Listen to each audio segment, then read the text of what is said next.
네, 우리 하나님의 말씀을 잘 봉독해 주셔서 감사합니다.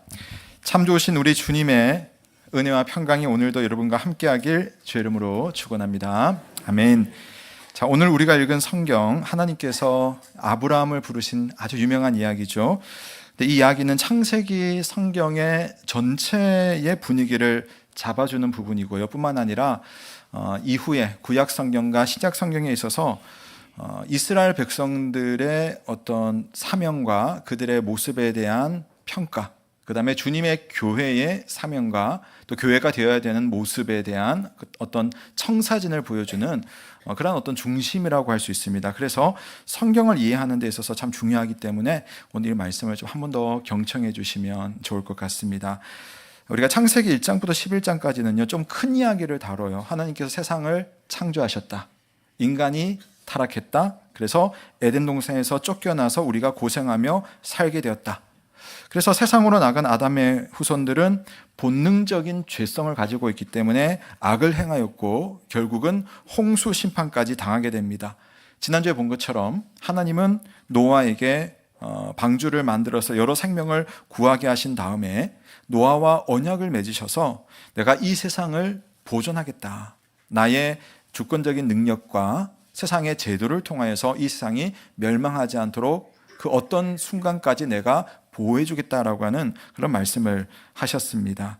하지만 안타깝게도 그런 하나님의 은혜 가운데 우리가 살고 있지만 지구에 사람들의 숫자가 많아지면 많아질수록 그 수만큼 하나님의 마음을 근심시킬 일들이 사실은 늘 있어 왔습니다. 오늘 성경 말씀에도 우리가 읽지 않았지만 앞 11장 부분에서는 어느 날 많은 사람들이 지혜와 기술을 모아서 성읍과 탑을 건설합니다. 소위 바벨탑이죠.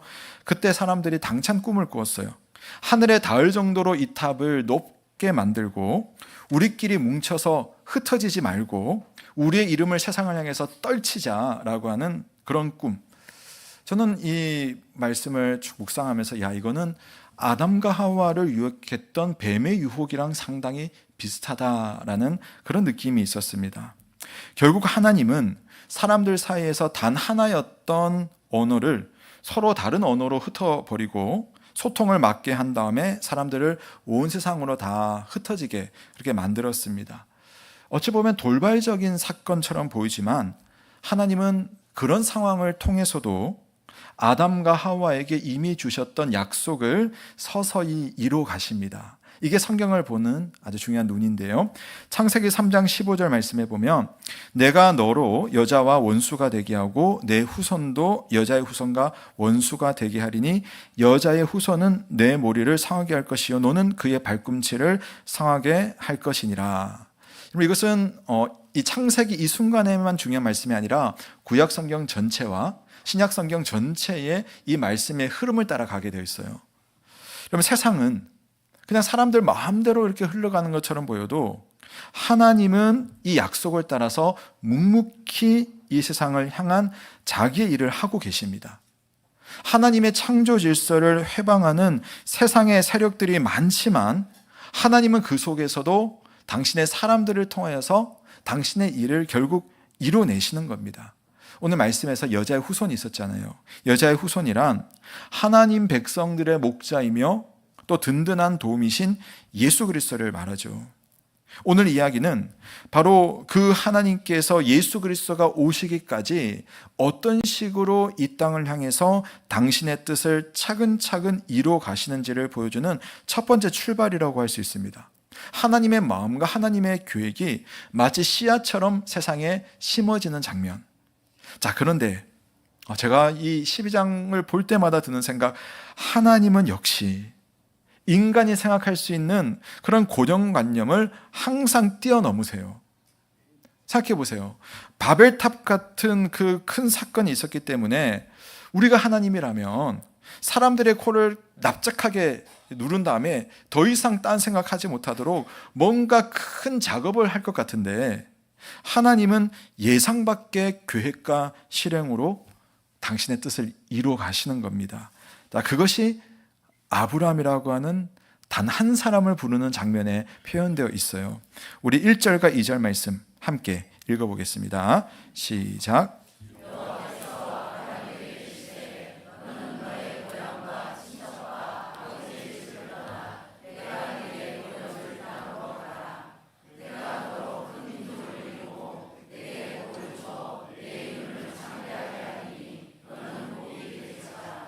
아멘.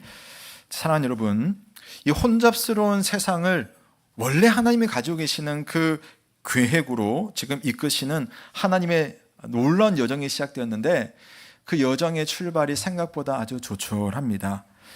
제가 고정관념을 뛰어넘으시는 하나님이라고 한 것은 이 아브라함이라는 사람 때문이기도 해요.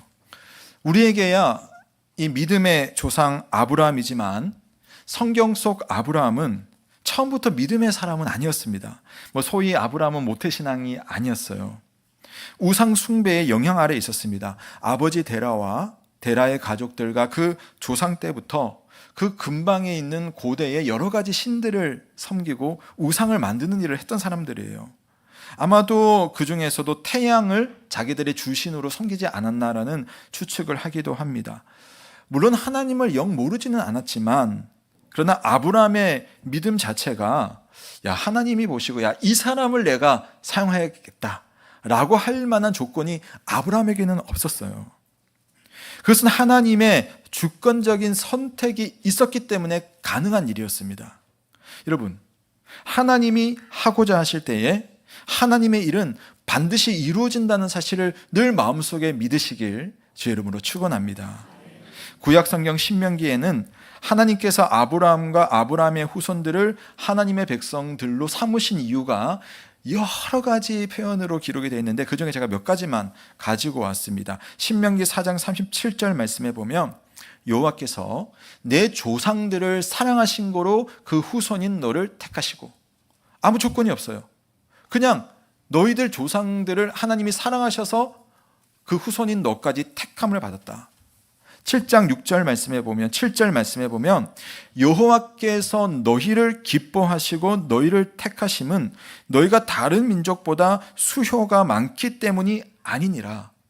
조건 보고 너희를 선택한 것이 아니라는 겁니다.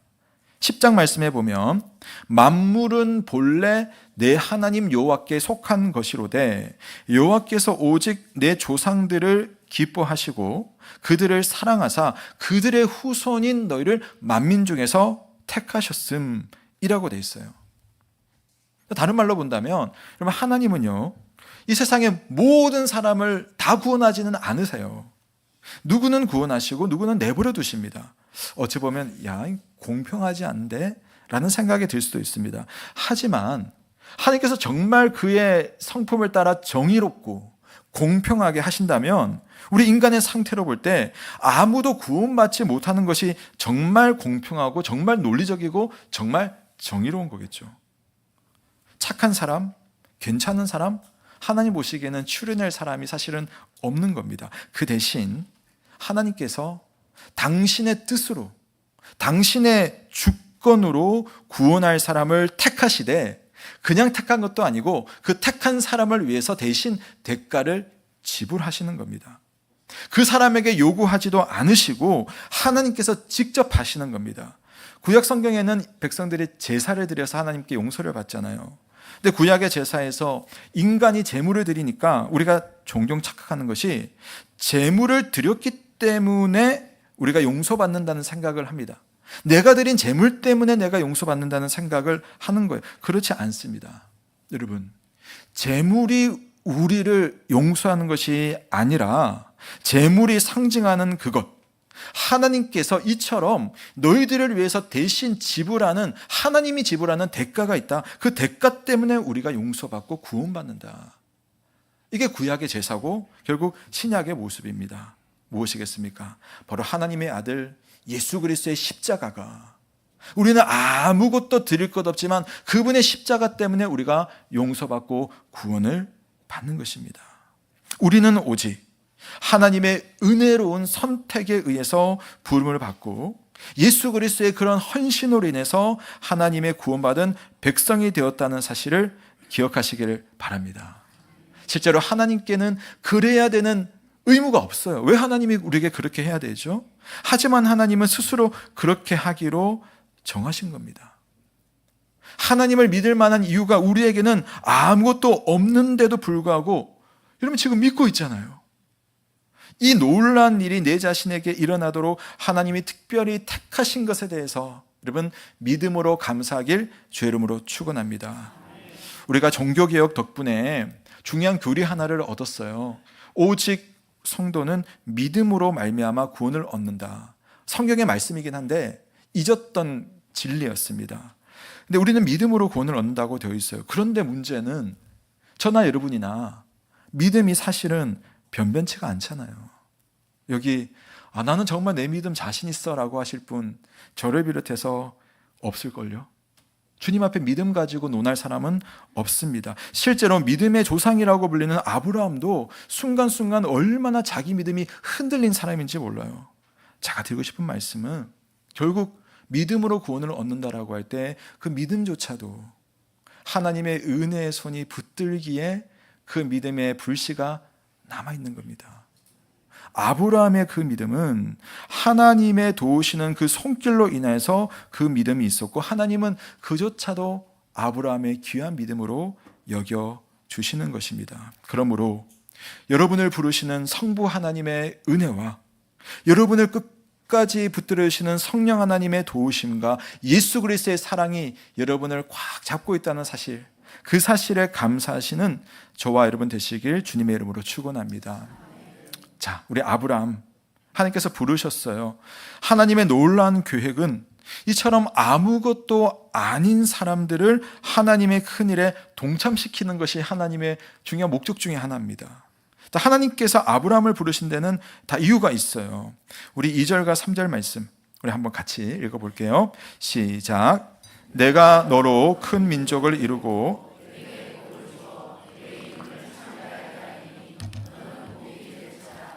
너를 축복하는 자에게는 내가 복을 내리고 너를 저주하는 자에게는 내가 저주하리니 땅의 모든 족속이 너로 말미암아 복을 얻을 것이라 하신지라. 아멘. 자, 하나님께서 앞으로 아브라함과 그 후손들에게 하실 일들을 약속하셨어요. 크게 세 가지입니다. 첫 번째, 큰 민족을 이루겠다. 두 번째, 너희들에게 복을 주겠다. 세 번째, 너희들의 이름이 창대하게 될 것이다. 이거 싫어하는 사람 없을 겁니다. 다 좋아하는 겁니다. 자, 그런데 이 내용이 참 재미가 있어요. 자, 왜냐하면 제가 아까 바벨탑 이야기를 했잖아요. 하나님께서 그렇게 싫어하셨던 바벨탑을 쌓을 때에 그 당시에 사람들이 가졌던 그 생각과 표면적으로 비슷해 보입니다. 그들은 그랬거든요. 하늘에 닿을 정도로 높게 만들고 우리끼리 뭉쳐서 흩어짐을 면하고 우리의 이름을 떨치자. 사람들은 흩어지지 않고 세력을 모으기를 원했습니다. 자기들의 이름이 세상에 떨쳐지기를 바랬습니다. 힘을 모아서 그 누구도 방해할 수 없는 완전하고 부유한 삶을 살고자 했습니다. 그런데 하나님께서 그들의 모든 시도를 다 막아버렸어요. 그렇다면 이제 와서 왜 아브라함에게는 이런 약속을 주시는 걸까요? 상당히 표면적으로 비슷한데 목적이 다르기 때문입니다. 그것의 목적이 다르기 때문입니다.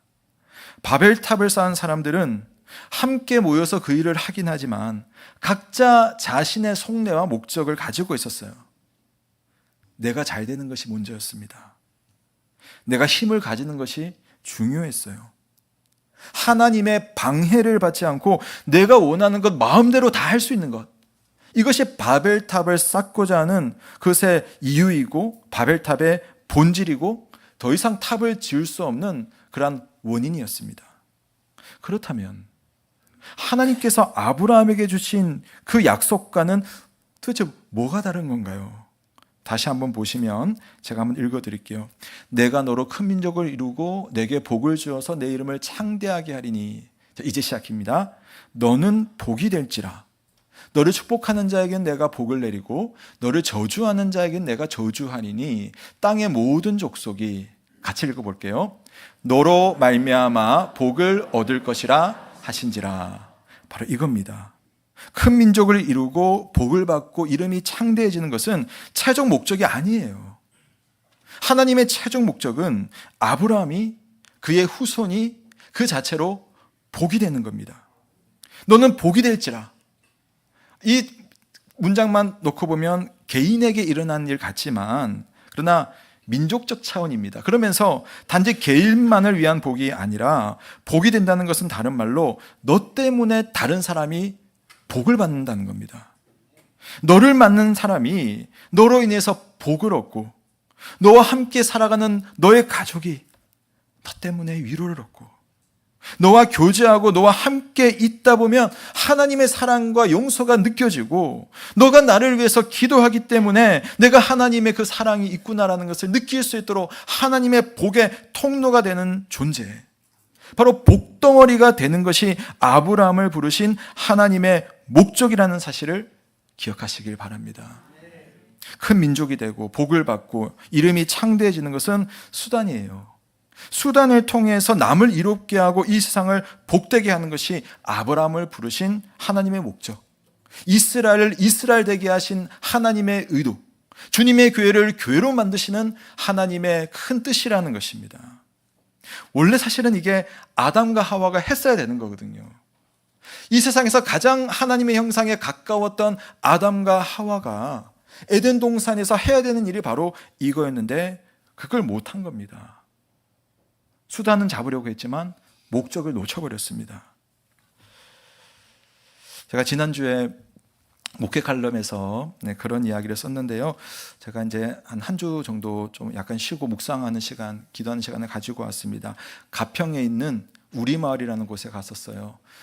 그 우리마을은 분당 우리교회에서 이제 만들어가지고 많은 사람들이 묵상하고 기도하고 쉴 수 있는 공간인데 너무 예쁘고 너무 시기가 참 좋았습니다. 제가 거기서 쉬면서 되게 감동을 받았던 것은 뭐냐면은 그 우리마을이 어떻게 해서 시작되었느냐, 그걸 읽어보고 상당히 감동이 있었어요. 그 마을이 시작이 된 이유는 한 권사님 부부가 정말 평생 동안 꿈이 뭐였냐면은 좋은 집 마련하는 게 평생의 꿈이었어요. 그래서 정말 열심히 일해가지고 돈을 많이 벌었답니다. 근데 돈을 다 벌고 나서 정말 꿈에 그리던 집을 딱 사놓고 권사님의 마음속에 딱 드는 생각이, 하나님이 왜 우리에게 복을 주셨을까? 그게 생각이 나는 거예요. 하나님이 왜 우리에게 이걸 주셨을까라고 생각하면서 남편이랑 의논하면서 우리가 우리만 누릴 것이 아니라 함께 누리기를 주님이 원하지 않으실까 하면서 좀 여러분, 이건 우리에게 어떤 모델은 아닙니다. 그러나 이제 생각해 볼 것은 있죠. 두 분이 결정을 하고 나서 그걸 팔아버려가지고 교회로 가지고 온 거예요. 목사님, 좋은 일에 좀 써주세요. 근데 목사님이 이거 어떻게 받아요? 돌려보내는데 끝까지 내놓고 가버렸어요. 나중에 생각하고 기도하면서 받은 연락은 뭐냐면 목사님께, 목사님, 우리 주변에 특별히 가난한 사람들, 또 몸이 너무 힘든 분들, 또 장애를 가지신 분들이 와서 쉴 수 있는 공간이 있으면 좋겠습니다. 우리 교인들이 마음껏 쉴 수 있도록 그렇게 좀 만들어주세요 라고 한 거예요.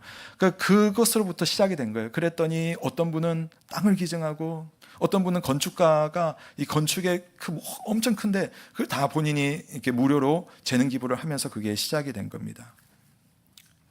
이게 신앙의 가치관입니다. 같은 하나님의 복을 받았지만 그 복이 나에게 어떤 식으로 주어진 것인지, 무엇을 위해서 주어진 것인지를 아는 사람은 그 상황 속에서 그 복을 다룰 줄 아는 그런 능력이 있고, 그 복을 잘 다루면 오늘 말씀처럼 내 자체가 복이 되고 나를 통해서 누군가가 복을 얻을 수가 있는 겁니다. 그런 사람들은 여러분, 그것이 소위 잘 되고 좋은 것으로만 복을 누리는 것이 아니라 때로는 힘들고 어려운 그것 자체도 나에게 복이 되도록 그 복을 사용할 수 있는 그런 능력이 있는 거예요. 우리 지도 사진 하나 보여주시면, 이 가나안 땅은 보면 여러분, 이제 가나안 땅으로 가잖아요. 되게 좋은 땅 같지만 사실은 돌로 된 땅이에요, 대부분. 그래서 유대인들의 속담에는 보면 하나님이 세상을 다 창조하시고 나서 돌이 많이 남았대요. 돌을 어디에 처분할까? 해가지고 갖다 버린 데가 이스라엘, 이 가나안 땅이라는 겁니다. 그런 땅이에요. 근데 그 주변에는 훨씬 더 좋은 메소포타미아도 있고 이집트도 있는데 하나님이 왜 굳이 하나님이 선택한 백성들을 여기에다 두었을까? 심지어 이 가나안 땅은 여러분 중간에 있기 때문에 소아시아, 아시아, 아프리카에서 왔다 갔다 하면서 침략을 엄청 받고 실제로 역사적으로 지금도 이스라엘 땅은 그렇지 않습니까? 그런데 왜 하나님 이 땅을 주셨을까? 영적인 의미가 있는 거죠. 하나님의 은혜를 바라보며 의지해야 되는 이곳에서 비록 척박하지만, 비록 사방에서 나를 공격하는 것처럼 보이는 그런 환경이지만, 그것을 반대로 생각하면 바로 이곳에서 만나는 사람들에게 하나님의 은혜를 보여주고 하나님의 복을 나눠주고 예수 그리스도의 복음을 전달할 수 있는 가장 좋은 장소도 이런 장소만큼 없는 거예요. 바로 여기서 바울이 있었고 베드로가 있었고 전 세계로 복음이 뻗어져 나가지 않았습니까? 여러분, 하나님은 우리의 모든 것을 통하여서 은혜로 바꿀 수 있다는 사실을 믿으시기를 바랍니다. 때로는 내 몸이 병들어서 상해 있는데 이걸 어떻게 기뻐하고 어떻게 좋아하겠습니까? 우리는 그럴지라도 하나님은 그것을 복으로 바꿀 수 있는 분 아니세요? 우리가 몰라서 그렇지, 어쩌면 그것 자체에 이미 하나님의 복이 있어서 그 복으로 인해서 하나님의 나라가 우리 가운데 임하기도 한다는 겁니다. 물론 모든 것을 다 이해할 수는 없을 거예요. 아브라함이 그랬습니다. 하지만 아브라함은 그런 하나님의 부르심에 대해서 응답을 하십니다. 하나님은 전능하시고 전지하시죠. 시간에 대해서 완벽한 주인이시죠. 창조자이시죠. 하지만 우리는 그렇지 않잖아요. 아브라함은 처음 이 약속을 받았을 때 하나님께서 어떻게 이 약속을 이루시고 어떤 방식으로 자기를 도우실지 사실은 잘 몰랐어요. 대부분의 약속이 성취되어 있기 때문에 우리는 아브라함에게 어떤 일이 일어날지는 알지만 정작 본인은 잘 몰랐어요. 그런데도 아브라함이 믿음의 조상이 될 수 있었던 것은 이 약속을 통째로 받아들였기 때문입니다. 내 삶에 어떤 일이 일어날지 모르지만, 지금 내게 어떤 일이 있어서 내가 너무 일어서기도 힘들 수도 있지만, 약속 주신 하나님, 그 하나님은 나에게 복이라는 사실, 나를 복으로 바꾸신다는 사실, 나를 통해 복을 세상에 전달하신다는 그 사실을 통째로 믿었기 때문에 아브라함은 살아갈 수가 있었던 겁니다. 히브리서 11장 8절 말씀에 보면, 믿음으로 아브라함은 부르심을 받았을 때에 순종하여 장래 유업으로 받을 땅에 나아갈새 갈 바를 알지 못하고 나아갔으며 라고 되어 있습니다. 약간 오해가 있는 것은 아브라함이 진짜 아무것도 몰랐던 건 아니에요. 우리 11장 31절 말씀에 보면 아브라함이 가나안 땅으로 가고자 하였음에 라고 되어 있어요. 자기 목적지는 알았습니다. 우리가 천국 간다는 거 알잖아요. 그런데 천국 가기 전까지 여러분의 삶 속에 어떤 일이 일어날지 여러분 아세요? 내가 지금 당면한 문제가 어떻게 해결될지 여러분 아십니까? 그 모르는 거예요. 아브라함도 그랬습니다. 가나안 땅이 목적지지만 그 가운데 어떤 상황이 생길지 모릅니다. 하나님 말씀만 믿고 조카까지 데리고 여기까지 왔는데 도대체 이건 뭐지? 그럴 만한 상황이에요. 딱 갔더니 보진 않겠지만 여기 6절 말씀 보니까 가나안 사람들이 그 땅에 이미 거주하고 있어요. 아니 하나님, 모든 환경 완비하고 나를 인도하신 거 아니에요? 왜 여기 이 사람이 있습니까? 심지어 좀 있으면은 그 땅에 기근이 들어요. 그래서 이집트로 피신 갑니다. 10절부터 나오는 이야기입니다. 이걸 어떻게 보아야 되죠? 교회 다니면 좋다더라, 하나님께서 하나하나 도와주신다더라, 예수님은 기도에 응답하신다더라 라고 했는데 왜 이렇게 힘들지? 왜 어려운 일이 끊이지 않지 않은 경우가 왕왕 있어요. 여러분, 실제로 신앙생활은 그렇잖아요. 성경에 나오는 인물들도 실제로 그런 삶을 살았고, 제가 성경에 너무 감사하는 것은 성경은 그런 것을 속이거나 포장하지를 않아요. 그게 믿음이라고, 그게 삶이라고 이야기를 해주는 겁니다. 우리가 보고 알아야 할 것은 바로 그것이 우리의 삶이므로 지금 이 자리 그런 상황 속에서 그럼에도 함께 하시는 하나님, 바로 그 사실의 뜻과 계획을 가지고 계시는 하나님, 그리고 그것을 통하여서 복을 주시는 그 하나님, 그리고 그 복을 통해서 복의 근원이 되게 하시는 그 하나님의 목적을 의지하시고 믿음으로 살아가시는 저와 여러분 되시길 주님의 이름으로 축원합니다. 하나님은 아브라함에게 오셔서 그걸 말씀해 주셨습니다. 아직은 세세하게 알지 못했습니다. 그러나 하나님을 믿었어요. 그래서 아브라함은 순간순간마다 예배를 드리면서 하나님 앞에 나아갑니다. 사랑하는 여러분, 성경이 보여주는 우리 하나님과 인간의 관계는 참 이상한 면이 있습니다. 일반 종교는요, 신을 만날 때 보통은 사람이 신을 찾아가요. 제물을 드리고 구하고 애쓰고 뭔가를 해서 신의 마음을 움직여야 돼요. 근데 성경에 나오는 우리 하나님은 우리가 찾아야지만 만나는 분이 아닙니다. 사실 그 반대예요. 반대. 우리를 찾아오세요. 아브라함에게 먼저 찾아오세요. 모세와 이스라엘을 찾아오십니다. 창조자이신 분이 스스로 피조물인 인간이 되어서 우리를 찾아오십니다.